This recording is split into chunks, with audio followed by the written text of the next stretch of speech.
If you live or you are thinking about visiting Kenya, then you definitely want to be informed about the things to do when you're there. I mean, these days, a whole ticket is a lot of money, right? And you're going to be spending a lot of money. You want to make sure you have the best experiences, right, for this visit in Kenya. I've had friends of mine that have said, Dexter, if only we had known you or met you before we went to Kenya, we would not have made some of the mistakes we made. They were like, there would have been things they would have done. There would have been places they would have gone to, but they were like, Dexter, we met you like a week late, we met you like 2 months late. So I thought to myself, I'm gonna put together this video, right? 10 things that you got to know before you visit or before you live in Kenya. If you're a visitor, if you're an expat, these are 10 things that you wanna definitely be aware of. I've lived in Kenya for years. I've also lived in different parts of Africa and different parts of the world. So I like to see myself as having the opportunity, the mindset of comparing and being able to advise as best possible, like no other man has. I don't want to sound like Star Trek, right? Like go nowhere man has ever gone before, but I like to think like that, right? So sit back. I'm going to be giving you some of the great things to know. 10 things, right? 10 things that you must know before you visit the great country of Kenya. Now, these days, there's information everywhere. There are channels like this. You do not have to make a mistake. I think in the future, people do not have to live in regrets when they're visiting countries. They just have it all at their beck and toes. So let's jump into this and let's get into it. 10 things that you must know before you live or before you visit Kenya. Number one, the mindset of Nairobi is Kenya. Nairobi is not Kenya. It's like sometimes you go to the US and you think that New York is America. New York is not America. There are places, right? In Kenya, Nairobi is not Kenya. There's so many places to go. I mean, Nairobi is powerful and great. There are things to do in Nairobi, right? There's got the national park in there. There's got like places and clubs and stuff and monuments as well. But if you go to Kenya and you just see Nairobi without seeing places like Nakuru, Naivasha, which has a lot of greenery and wildlife, you've lived yourself in this bubble. You've not gone to Latamu or Lamu that has these beaches. And these are amazing sights, right? That make Kenya like amazing, right? It's so first of all, Naivasha has these landscapes that are awesome with mountains and greeneries. You know, it's got some national parks in Nakuru that is very different from the national parks you would see in Nairobi, which is nice, but Nakuru has a different vibe to it. It's got a lake. It's great. It's about an hour or 45 minutes away from Nairobi, but it's one of those areas if you're planning a trip and you've not planned in Nakuru or Naivasha, you gotta do it. Or Latamu and Watamu that have some of the best sceneries of beaches, right?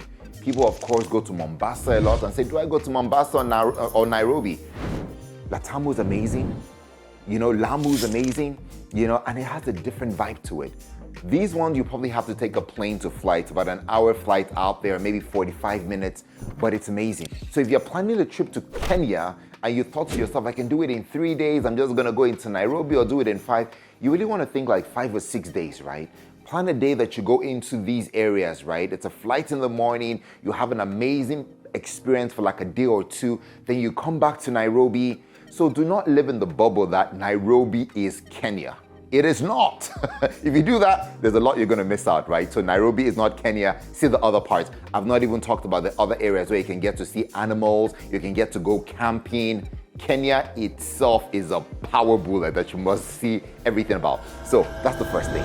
Now, number two, Nairobi is colder than you think it is. Okay, maybe if you are coming from the West, like Europe or America, Nairobi is not cold, right? Because the winter gets really, really cold in the US, right? But if you're coming from Nigeria, Ghana, anywhere in the West, in Africa, anywhere in the North in Africa, Kenya is not hot. Kenya is cold. The temperatures throughout the year, they range from like your 10 degrees to about your 16, 18 degrees throughout the year. It's actually very, very cool. As a matter of fact, in Kenya, what shocked me when I started living in Kenya is I didn't have air conditioning in the houses. You go to houses and there's no ACs, and it's normal. At some point I thought to myself, can I live here? Because the first thing I do when I get to a house, I look around and I say, where's the air conditioning? So that when it gets hot. So I was worried initially, But after a while, I just realized I had lived for like 3 days and I didn't need the air conditioning. Then I remembered, in Kenya, I realized you don't need air conditioning in Kenya. Whether it's the hot season or the warm season, if you're in Nairobi, you do not need air conditioning. You just live really great. It gets really cold in July. And when I say really cold, it's cold to Kenyans because Kenyans are like, we're cold. But because I've lived in different parts of the world, right? For me, it was not so cold, but I could feel it. Nigerians that came to visit me when I was in Kenya, they came and said, Dexter, why did you not tell us it was going to be freezing?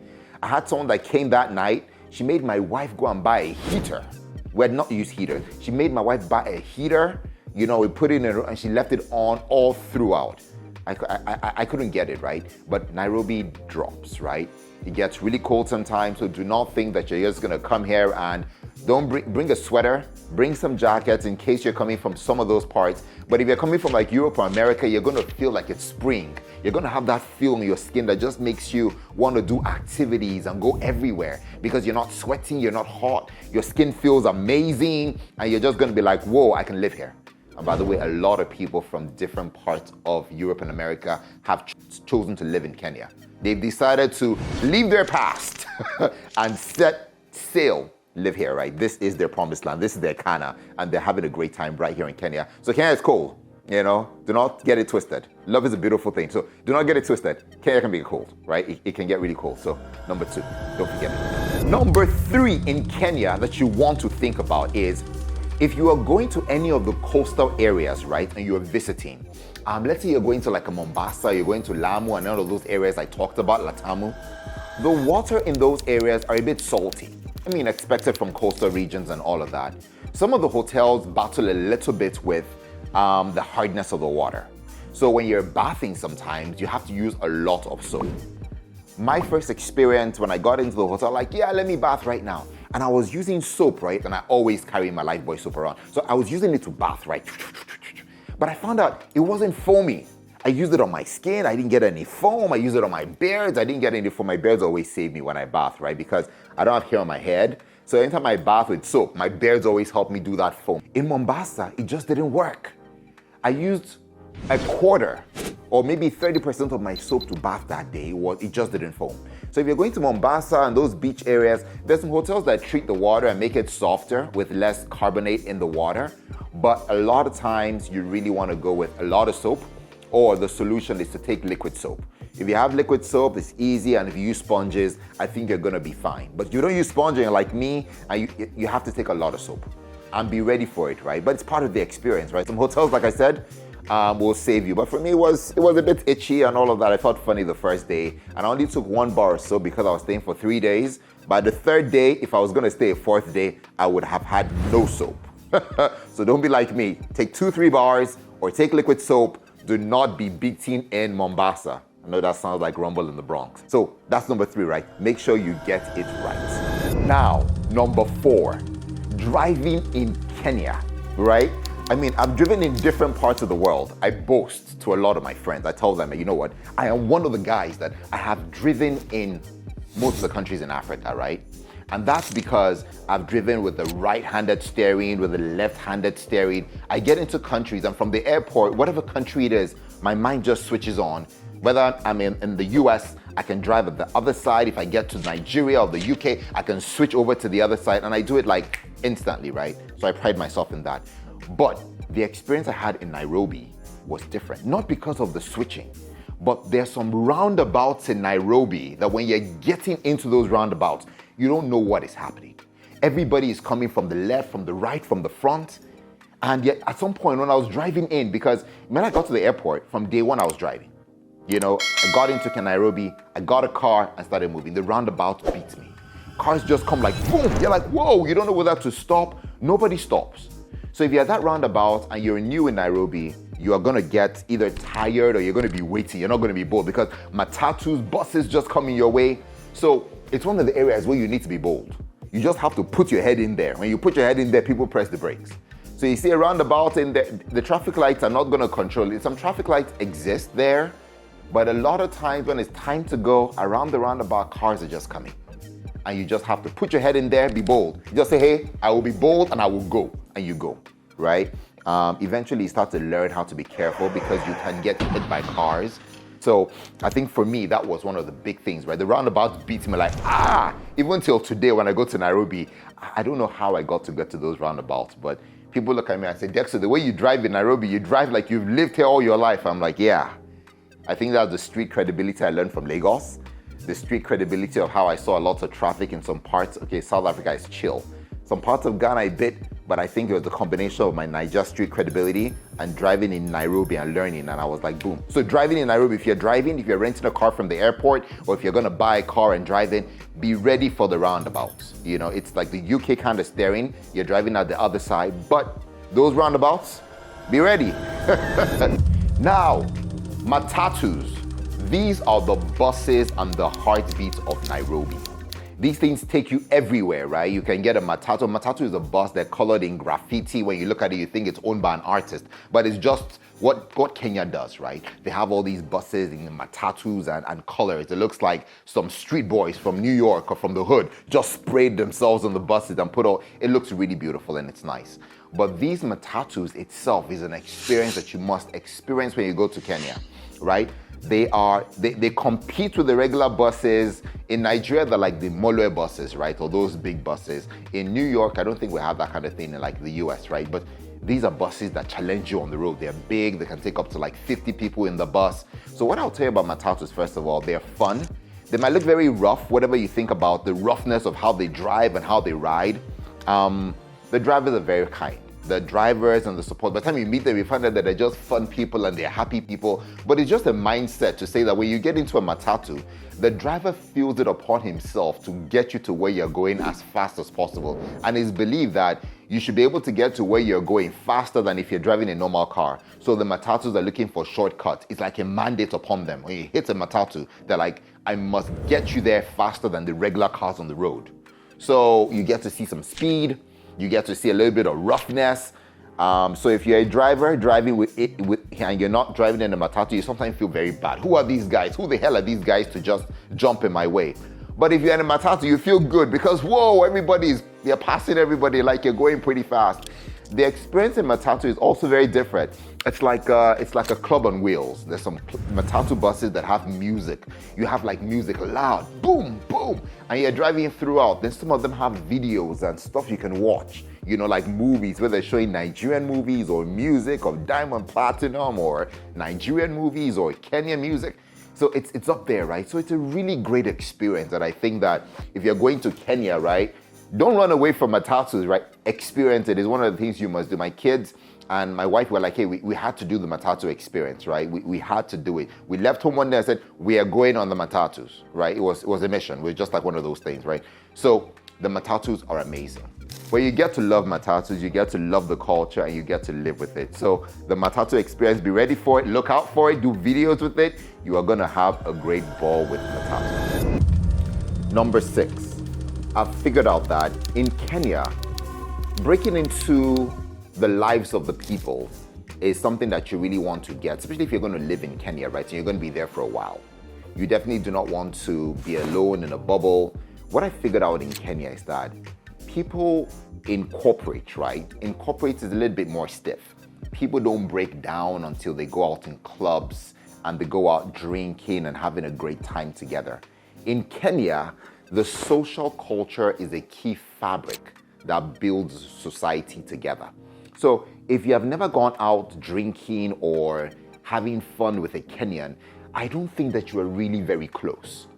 The average Kenyan, once you become very close to the average Kenyan, you either go clubbing together, you go drinking together, you go socializing. In that minute, right, you break down all the tears, right, and all the things and facades that covered you and held you back. You guys are just open with each other. I think after that experience, and a couple of them, right, I think it's really strong. You get stronger, you get friendlier. So it's big. You don't just go to clubs in Kenya just because you want to just go out and have fun. It's a rite of, it's something we do. It's like, show me who you are. If I can see you in your broken down state of being loose, being free, being expressive, then you have qualified to be my person. So it's something, and expatriates, foreigners that come in, if you really want to win, then you know that that's a key thing, right? You bond, you break in. And when you start doing that, it becomes your life. You know, you're like, whoa. So it's one of the great things I like Kenya for, right? But if you don't listen and you don't know about it, you're just always gonna wonder, you know, you're always gonna be with them, but you're not with them, you know? So be aware of that, right? So it's one of those areas that if you don't have the cultural sort of knowledge and education about it, then believe me, you're just gonna wonder, hey, that's why you see many clubs in Kenya, right? There's a club in every neighborhood. There's a place for everybody, a drink for everyone. So very key. Club, be aware of this when you're living there and when you're going out. If you go to Nairobi and you do not go out to club or live or do that, you have wasted your entire trip. And I know, I'm telling you, I know that, hey, believe me, I have people that have come in there. You have to have that experience, whether you are very conservative, whether you are Republican and not Democratic, you really, really want to party. You want to go to a club and see what happens there. That's the fabric that I think holds Kenya together. Even during COVID, a lot of Kenyans told me, COVID, they were telling us not to go to clubs. We found our way. So they found a way, right? So don't live in a bubble. Go out, see the world in Kenya, in a club. Number 7, you cannot drink water from the tap in Kenya.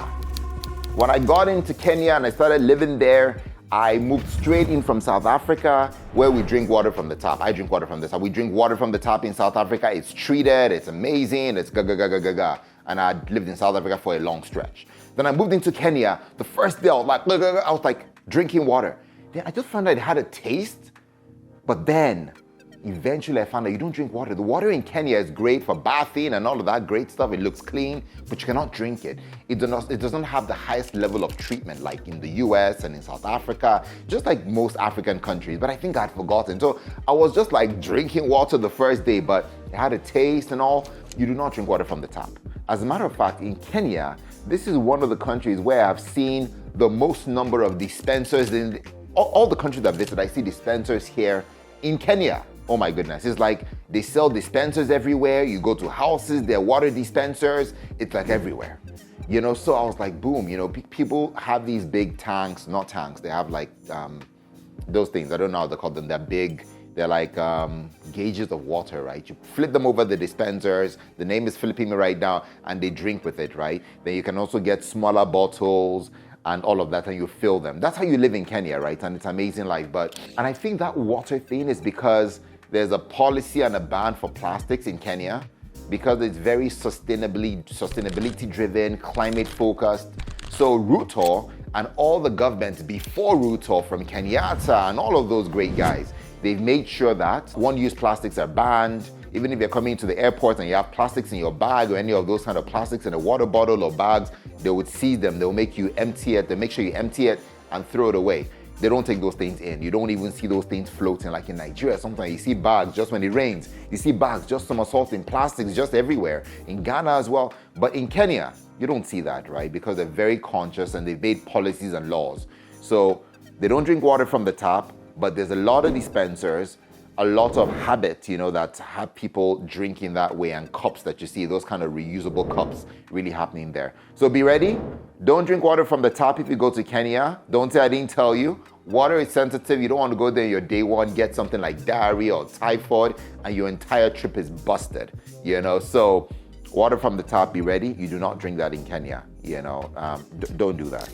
Okay, now one thing that you got to think about, right, and this is probably the 8th point, right, is in Kenya, if you're shopping, right, and you're going to stay there for a while and you're going to go to a supermarket, I find that the bags, right, the bags are not free. You pay for those bags, you know, those kind of bags, nylon bags, what they call plastics in some parts of the world. Those nylon bags that you use to shop, you pay for them. And in Kenya, I found them pretty expensive, right? I think one was like either 50 shillings or 100 shillings, right? In some of the stores, you go to Carrefour and it's like 50 shillings for the bag or 100 shillings. And maybe you're shopping, you have to buy like 2 or 3. I used to feel very pained. And the reason why is, like I told you, they've banned plastic bags and those nylon bags. So the bags are more expensive to make. So they're expensive, right, to purchase. It's not like the companies are making profits massively, but they want to disuse or dissuade you using those bags. So you pay for the bag and the bags are expensive. Imagine paying like 50 or 100 shillings for one bag. That's like In Kenya, that's like, in Naira, that's like 100 shillings in Kenya is probably like in Naira. So if I change it to dollars, 100 shillings is 100 shillings is about $1, right? Which is about 17 rands, right? Which is about 1,600. So imagine you're buying a bag for 1,600, or you're buying a bag for 17 rands or 20 rands, and you have to buy like 3. That's a lot of money. So my first couple of shoppings in Kenya, I was like, oh my goodness, why are they making us pay for these bags? They were expensive, you know? Then I was looking at some of my friends, you know, when they go around driving in their cars, you check their boots, they have bags. So they say, Dexter, in Kenya, just leave those bags in your boots. You never know when you're going to go shopping. So they always have like bags, they see like 4 bags in their boots. So that when they have to shop, they just bring it out and they go shopping. So it's something that has become a part of their lives, you know? So for my first 3 months, 6 months, as a matter of fact, 6 months, I kept forgetting those bags. I would just tell myself, oh my goodness. And we had these big bags, you know, in the house. You see, we had a whole store that had like 20, 50 bags. But we just never used to take them with us. So every single time I was spending these dollars or Kenyan shillings on bags, I felt burnt. A part of me was like, no, how do I avoid this, right? So be ready. Kenya is very sustainably driven. You're going to pay for those bags, but be conscious to take them with you every single time you're going. Otherwise, you're going to spend a lot of money on bags. Now, number 9.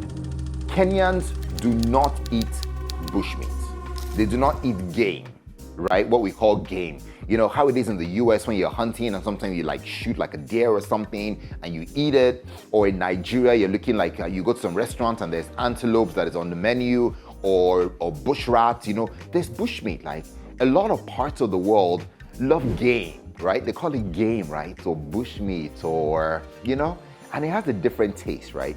Because living in Nigeria, right, before I moved to South Africa and came back, there used to be a lot. I used to love game meat. We love game meat in Nigeria. Bush meat, bush rat. You go to restaurants, they're premium priced. So when I got to Kenya, I thought to myself, this place has national parks. Like, surely game and bush meat must be like probably more affordable, right, than in Nigeria. But it was different, right, because they do not eat game or bushmeat in Kenya. By default, they are trained that you do not eat lions, elephants, all of those things. And I think that's why there's a lot of national parks, right? They've been able to breed. You don't see poachers just anyhow, like in Kenya. People don't poach. It's not big, you know, like that. And the government has put sanctions when it used to be big. People who wanted like tusk and all those kind of things, but it's gone. People don't eat bushmeat. The law that they think, someone told me, I was talking to somebody, I think I was talking to Irene or somebody in my office, and she told me, she says, Dexter, anything that eats the same thing you eat, you cannot eat it. We eat meat. Why would you eat a lion that also eats flesh? The fact that the lion is eating flesh, or the fact that the tiger or the elephant eats flesh, you cannot eat it. You eat things that, I told her, so you eat goat, you eat cows. She says, oh yeah, those guys eat plants. They eat vegetables, and it made sense to me, right? So Kenyans eat animals that only eat vegetables and plants. Immediately the animal starts to become carnivorous and eats anything that has blood in it, Kenyans are like, no. I think in that space it totally becomes different. Of course, they say the Maasai is a tribe in Kenya, by the way, that they say they drink blood. They can drink cow's blood, and they say sometimes that's why animals are scared of them, because the lions are scared of them, because a part of the lions are in them. I don't know how true that is, but they say that.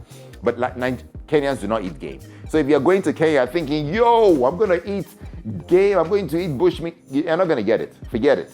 There's a restaurant called Carnivores that when I got there, I was like, surely this is probably the restaurant that all the game and people that have not been eating bushmeat come to.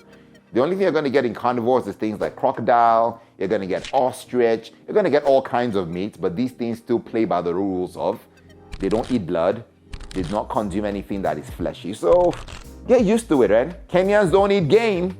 So if you got game, Kenyans don't eat game. So be aware of that. Then something that I will always celebrate in Kenya, Swahili. They love the Swahili language. If you get to the airport, they're speaking Swahili to you. Like the first thing you hear is Karibu. You're wondering, what is that? Is that like carry my bag? But Karibu just means welcome, right? They say Asante Sana, thank you, Mambo. If you go to Kenya and you live there for even just 2 days or 3 days, and you do not pick a Swahili word, not thinking straight, right? Because they speak it to you, it's almost like they want to rub it in. They want to open your head and put in all the Swahili. So they tell it to you, right? Abarioki, abariaki, all of that, right? So it's something that you live with, right? There's a pride in Swahili. They learned it. They speak English in Kenya. They speak Swahili. And by the way, they still have their different dialects, right? You know, from Indengio, which is your Kikuyu, you know, which is like your thank you. So they have all those dialects, right? And people have their languages, but Swahili brings them together. I think in Kenya, this is one thing that has really stuck Kenyans together. When you speak Swahili together, the family that grows together and speaks the same language, I think they're more in love with each other and they sweat it in. That's why if you see a white man or a foreigner coming to Kenya, he's saying mambo, you know, it's, you know, even though I always tell foreigners, don't say mambo. If you say mambo, that means like, there's another video I did on Kenya versus South Africa or Kenya versus Nigeria. You might want to check it out in one of the pages as well. One of the videos I talked about it. I don't say mambo, right? Because it gives me away, you know, as a foreigner. And I like to sort of blend with the people all the time. So Swahili is big. In other countries of the world, like in Nigeria, Ghana, because I think English is bigger than any other language. There's not one language that bonds everybody together because they're all sort of different languages. So people are sort of split. Only when they speak English do they come together. In Kenya, East Africa, Swahili, all those guys, you know, all those Kenyatta, Jomo, all those leaders in Tanzania, you know, Julius, they really made sure that Swahili was big. So that brings Kenyans together big time. Swahili is big. So get your language up. As a matter of fact, there's an iteration of Swahili that's becoming very big. It's called Sheng. You know, when I was in Kenya, I was getting into it. There's some brands like Chrome brands and all that started to do their communication and their advertising in Sheng, right? It's like a pidgin version or like a corrupt version of Swahili, and it's fun. So instead of asking people like, how you doing? You say things like fiti, in other words, or fiti, like, how you doing? And what you do is you respond and say fit. It was one of the easier ones I could pick because it was cool. So when I went to places and I just told people like, fiti, they just told me fit. They're like, hey, this guy, you've been with us, right? Believe me, language is amazing. Get the language in, man. I think it's amazing. I love Kenya. It's just amazing. I feel, as a matter of fact, when I got to Nigeria, I go back to South Africa, I was in stores and I was telling people like Asante Sana, just by mistake. I didn't know when I was speaking thank you in Swahili. It just became a part of me. So it's one of the things I love about Kenya, you know? So Swahili is big. Get your Swahili up when you're going in there and be happy and excited about it. It's going to be one of the great things you love about Kenya. So, you know, the more I lived in Kenya, you know, for every single time I kept living, all the days I lived there, I felt the more I lived in Kenya, the longer I could live in Kenya. I started to fall in love with Kenya. I started to love it. So it's an amazing country that you want to stay in. I don't know any other country that sort of really compares to it in Africa. I mean, everybody has different bites and sounds, but there's something special about Kenya. There are some countries that you go to, and after the first time, you're done. You don't want to go back. The more I visited Kenya, the more I fell in love with it. I think it's one of those countries I can talk about forever, right? So, I mean, if you want more tips and you want to probably reach out, I'm happy to take you one-on-one. I'm happy to talk about this.